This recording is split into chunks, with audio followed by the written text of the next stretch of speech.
lot to stand up in here in front of you guys and to share your story, especially when it's still happening and there's still a lot of unknown. There's a lot of, I don't know where God's taking you, because a call to mission is a sense of God leading her overseas. It's not an easy thing. I've been there, and so just excited for her and wanting her to share that. So we're going to quickly blaze through Genesis 24 because we're running out of time. But if you've got a Bible and you want to turn there, Genesis chapter 24. We're going to keep going on our series. We're going to talk a little bit about dating. And if you know anything about the Old Testament, you're probably thinking, I think, didn't they do like arranged marriages? Didn't they do like all sorts of like, very different things? Like, what are you going to tell us when you do an arranged marriage? No, that's not what I'm going to say. But we're going to learn about what God has to say about dating. So, what did we talk about last week? Who were the two main characters last week? Abraham and Isaac, right? And where were they? Where were they? They were on a mountain, right? And what did God tell Abraham to do? He told him to sacrifice his son. And what did Abraham do? He almost went through with it, right? He goes to this place and God sees, no, you love me more than your son. You love me more than anything. You trust me more than anything. And so God provides a sacrifice in this place, right? And so now Abraham's an old man in our story tonight. Abraham's about to die. His wife Sarah has already died. And we're leaving it up to Isaac. Isaac's about to become the main character in the next few chapters. And the whole question is this. That's not a really good story if we start with that, right? If we say, Abraham's old, he had a good life, things are good, that's not a good story, is it? I mean, no one likes that story. We like a story with conflict. We like a story with there's trouble, right? There's a depression, and then there's coming out of that. We like a story with some tension. And the tension here is this, is that Isaac has no wife. And so Isaac has no kids. So how is Abraham going to become a great nation? His only son isn't married. Not only that, we would say he isn't even dating, and he has no prospects for that. Right? That's the tension in the story we get tonight. And so this chapter is actually the longest chapter in Genesis. And so this is very important, and we don't have enough time to deal with it all. But it's also very important because here's what's going to happen. Abraham is going to send one of his servants to go find Isaac a wife. Now that's not how our world works, right? Well, you may send one of your friends, hey, will you go ask her to dance with me? But you're not sending a servant of yours or a friend of yours, hey, go back to Maine, where we're from, and I want you to find me a wife and then bring her here and we'll get married. Like, that doesn't happen in our day. But that's what happens in our story tonight. Abraham sends his most trusted servant back to Abraham's homeland. And he says, go find a wife. And he makes him do this oath. If you're going to make somebody promise something, what do you, if you're going to tell somebody something really important, what would you do to like pinky promise? Are we talking like cutting blood and like sharing that? Like, what do you do to like secure blackmail somebody? Blackmail? We don't really have this. But here's what happens in this story. Here's how they know. Remember we talked about the covenant, how they split up the animals? They said, if that happens, if I break this, I tell this, then let that happen to me. Well, here's another very important way they kept oaths and kept promises. I'm going to talk about, Rob's going to laugh at this. You've already laughed at it. I can see you laughing in the back. His servant, it says he came to Abraham and he put his hand under his thigh. And then they, and so it's this picture. Hey, I know, everybody, let's take 3 seconds, let's just giggle about that. Right? So what he's doing is this. He's saying, this is so important, and I'm trusting you with something very important. And I'm going to be so vulnerable as to tell you that. Just like I'm going to be vulnerable and let you put your hand under my thigh. Okay? And if you want to know more, come talk to me later, because I have one, but I can't share it here. So this is very important. Why? Why is this very important? Why is him going to find Isaac a wife very important?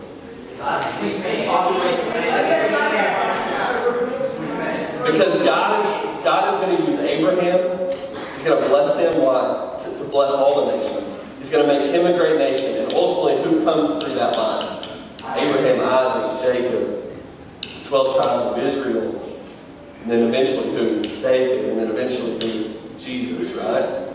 So if Isaac doesn't find a wife here, this is a really important moment right here. So let's read the first verse. Here's the first point tonight. Right before that, gentlemen, is this. You want to date somebody who's going the same direction as you. You want to date somebody who's going the same direction as you. So let's read verses 1 through 4. It says, Now Abraham was old, well advanced in years, and the Lord had blessed Abraham in all things. Just like he said he would, right? He said, I'm going to bless you. And Abraham said to his servant, the oldest of his household, who had charge over all that he had, Put your hand under my thigh. Verse 3. That I may make you swear by the Lord, that the God of heaven and the God of earth, that you will not, and here's what he's making a promise, you will not take a wife for my son from the daughters of the Canaanites. That's where Abraham lived at the time, among whom I grew up. Verse 4. But instead, you will go to my country, to my kindred, my family, where I'm from, my people, and you'll take a wife for my son, Isaac. So, marriage is a serious matter. Marriage is a very serious matter, and so dating is a very serious matter. It's not something to treat lightly, right? It's an important thing. So, not only is that a serious matter, who you marry is a serious matter, right? Right? That's what we're getting here. Is that it mattered who Isaac married, because there were people around. They lived in Canaan. There were all kinds of girls around, I'm sure. Probably some lookers, you know? Probably some really nice-looking women. But why wasn't that okay? Why did he say, go to my country? Go to my country. Is he racist? Is he not like the Canaanites? Is that what this is about? Is he prejudiced against, he thinks the Canaanites smell bad or something? What is it? Why does he say, go to my people? What is this an issue with? What? Okay, here it is. The Canaanites were people who worshipped many gods. They had all kinds of gods. They worshipped the gods of Ashtaroth and the gods of Baal. And here's how they would worship. You know, we come and we sing songs. We offer money. Rob's laughing again. They worshipped by, and this is just me being real straight with you, they worshipped by having sex.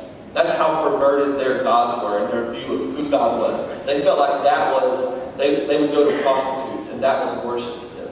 So the Canaanites, they weren't playing around, right? But they had some really messed up views of who God was. And so Abraham's looking around saying, no, my son is not marrying one of these. Why? Because they weren't going the same direction, right? They weren't going the same direction. If he would have married a Canaanite woman, what would have happened?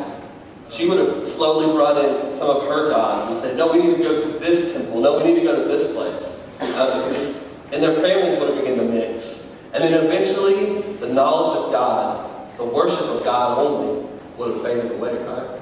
So Isaac wasn't going the same way as the Canaanites. But Abraham's family, back where he was from, in Ur of Chaldeans, they still worshiped God. So the point here is this, is that he needed Isaac to date someone, to marry someone. We're just going straight to marriage with them, but for you it's dating. You're not going straight to marriage, I don't think. Maybe somebody can get arranged marriage from here, I don't know. Think about the game tonight. It was a terribly boring game. Sorry about that. But it was meant to illustrate this. You were bound together, and marriage is meant to be a bond between two people that lasts forever. Now, in this game, you were mostly on the same page. You mostly had the same idea. No, now we need to turn around. Now we need to go this way. Now we need to turn around. Now we need to go this way. Some of you were like that. Some of you weren't like that. Some of you were literally dragging your partner to grab things, right? What did that do? That put strain on the bond of marriage, right? Because one person was going one way and the other person was going another way, right? So you want to date somebody who's going the same direction as you. And that's why he tells Isaac, no, you're not going to marry a Canaanite woman, because you aren't going the same direction. I want you to look at this quote from A.W. Tozier. And he says this: the most important thing about someone is what they think about God. The most important thing about someone is what they think about God. It's true because it affects what you value. Like, you're here on a Wednesday night because you have some knowledge of God, right? And others aren't here because they care less about God. It cares how you spend your time. It changes how you spend your time. It changes everything. And so if you're going to unite with someone in a bond that lasts forever, you need to be going the same direction, right? You need to be going the same direction. Let's read on and see what else. The next point is this. It's not just someone, you don't just need to date someone who's going the same direction. That means someone who professes to be a believer in Jesus. But you need to date someone who's living by faith. So it's not just the direction, it was the pace. Because you may have been dragging somebody behind you because they were still going in the same direction, but they were just going a lot slower than you, right? And some of you were fine. I mean, Lindsay and Hannah, y'all were just moseying on, not really worried about the time, just taking your time. And y'all were going at the same pace. You were going the same speed. And it worked. And it worked. You need to date someone who's living by faith, just like you are. So let's read more about that in verses 5 through 9. The servant said to Abraham, he's got a question. He's like, my hand's under your thigh. I've got a question. Perhaps the woman may not be willing to follow me to this land. I mean, what a silly, this dude's just being honest. Hey, Abraham, we live a long ways from here. And I'm supposed to go tell her, hey, I've got this guy, you need to come with me, he wants to marry me. He said, perhaps the woman may not be willing to follow me to this land. He says, must I then take your son back to the land from which he came? He says, okay, here's the solution. Maybe she won't come here, but maybe I can take Isaac there. And Abraham said to him, verse 6, see to it that you do not take my son back there. The Lord, the God of heaven, who took me from my father's house, you remember Abraham's story? God comes to him and says, go, I'm going to show you where you're going. I'm going to give you a land. It says, the Lord, the God of heaven, who took me from my father's house and from the land of my kindred, and who spoke to me and swore to me, to your offspring I will give this land. That's the land of Canaan. He will send his angel before you, and you shall take a wife for my son there.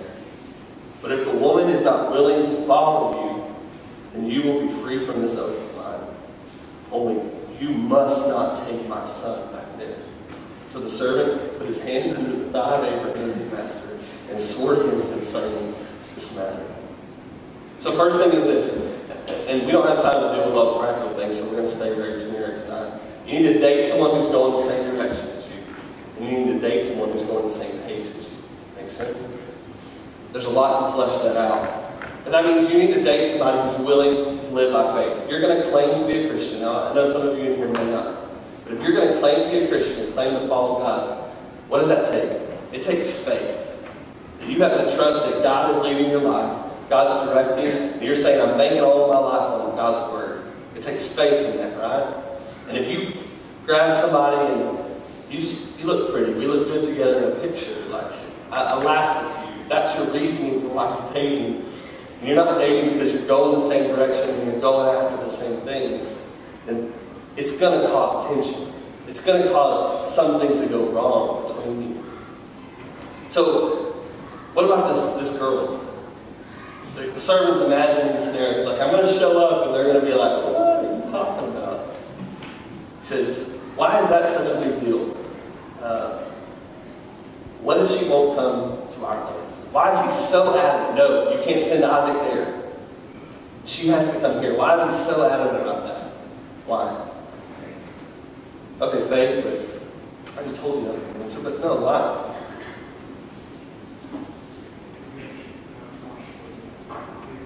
God had promised him. God had promised him, no, Ur of the Chaldeans isn't where you're supposed to be. You're supposed to be in Canaan. So why do you date? Why do you marry? Not because, that was convenient. Yeah. She was within my range of what I could get, and so I just took it.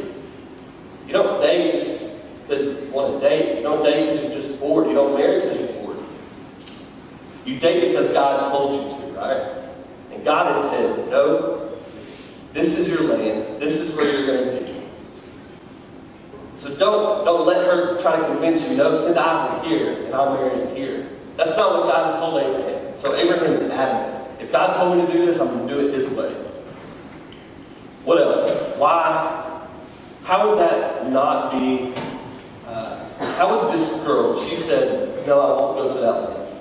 How does that not exhibit faith? Or does it exhibit faith? Trust God. She doesn't trust the messenger, right? Which, to us is like, duh. If someone showed up from, I don't know if y'all get these emails. There's this prince of Nigeria that sends me these emails all the time, and he wants to give me a lot of money, right? I don't know why. I don't know how he got my email, but it's a prince. I promise, he's a prince. He told me in his email. And he wants to give me a lot of money, and all I have to do is click this link or call this number or give him my bank account, and then I'll have all this money from this prince in Nigeria, right? So I don't trust that messenger, right? And if you get that email, don't click the link, okay? To us, that makes sense. Duh, I'm not moving to Maine. I'm not going there to marry some guy I've never seen. That doesn't make sense to us. But to her, this was totally normal. And if she said, no, I won't go, then she wasn't a woman who was full of faith. She wasn't a woman who trusted God. And so the servant goes. He eventually goes. He goes to the home country. I wish we had more time. I'm not going to get to all that stuff. And I'll just tell you how the story ends, and then I want to tell you one short thing. So he goes to the home country, and he shows up, and he says, God, this is how I see this going. I'm going to go to a watering hole. He was a smart guy. He went where he knew there would be ladies. He went where he knew there would be ladies. But he didn't go to... There are lots of places that have women, and there are lots of places that have women. And so he went to the place where he knew he would find somebody like the woman that he knew Isaac was to marry. He went to a watering well. And he said, here's what I'm going to do. When I get to the well, I'm going to find a lady. And I'm going to ask her for a drink of water. And when I ask her for the drink of water, the lady who I know that you're leading me to will not only give me water, but she'll offer to give all of my camels water. Now, a camel can drink 25 gallons of water after a long day. 10 camels, 25 gallons. That woman was working. You know what I'm saying? To draw 250 gallons of water, right? So he goes and he knows not every girl's going to offer to do that. They might offer to give him a drink. He goes, and Scripture tells us the first one he got there, and Rebekah comes up. He asks Rebekah, hey, can I have a drink of water? She draws him a drink of water. She says, can I water your camels? He knew at that moment, okay, this could be the one, God. This could be it. And so they go, and he tells her, hey, here's what I'm here for. God led me here, my master led me here to tell you this news. That there is a bridegroom, there's a groom waiting at home. And he gives her all this jewelry, and he gives her all this stuff, and he's got 10 camels, so he's obviously rich. And she's thinking, this sounds good. So they go to her family, and he tells them, and they're not so convinced. She's got a brother who's pretty protective named Laban, and we'll find out more about him later. And Laban kind of, I don't know. But eventually, because Rebekah was a woman of faith, she takes off and she goes and she marries Isaac. Now, I know you're thinking, like, what is this about? I want to talk about more of the practical side, and maybe that next week. But I want to do one thing before we go. If you think about it, the early church, right after Jesus was killed on the cross and buried and he was raised again, there was a period of time before all of this stuff was written, all of the New Testament. There was a time before that. And so when they got together, they still read the Word of God, but what did they read? They read the Old Testament. And so when the early church, before the New Testament was ever written, when they would preach this passage, here's how it would go. Because they were focused on what? They wanted to know what Jesus' death, burial, and resurrection had done for them. So here's how they would preach this passage. They would say something like this. There was a servant of the Father. And the Father sent the servant on a mission. And his mission was to leave his home and go to a far country and declare good news to a chosen bride. The Father had given everything to the Son. And the Father sent this servant on this mission. And the servant went and he told the story to the chosen bride of the Father, who had given all of his possessions to his Son. And the call to the bride was to come be a part of the blessing of the Father. Come be a part of it and be united with the Son. And the only stipulation was what? That the bride had to leave where she was at and walk by faith. Right? And this is the gospel for us. I don't know if you kind of caught on as I told that. But that's what God has done for us. There was a Father and his servant. And he sent his servant Jesus on a mission. He sent him from where he was to a distant land. He came from heaven down to earth. He put on flesh. And he came declaring good news to his chosen bride. That's us, the church. And the call was, come be a part of the blessing of my Father. Come be a part of all that the Father has to give. You can have a relationship with the Son. You can be united with the Son. And the only stipulation for us, the chosen bride, was what? Was walking by faith. Right? Stepping out and trusting God's word and saying, no, I want to be with the Father. I want to be with the Son. Like that's the gospel so clearly. It's just a picture. It's just a story of Isaac trying to find a wife. And they're like, hand under the thigh and camels. I don't know, Byron, but do you see the picture of Jesus? Do you see the picture of God and what he's done for us? That he would send his Son to a far country.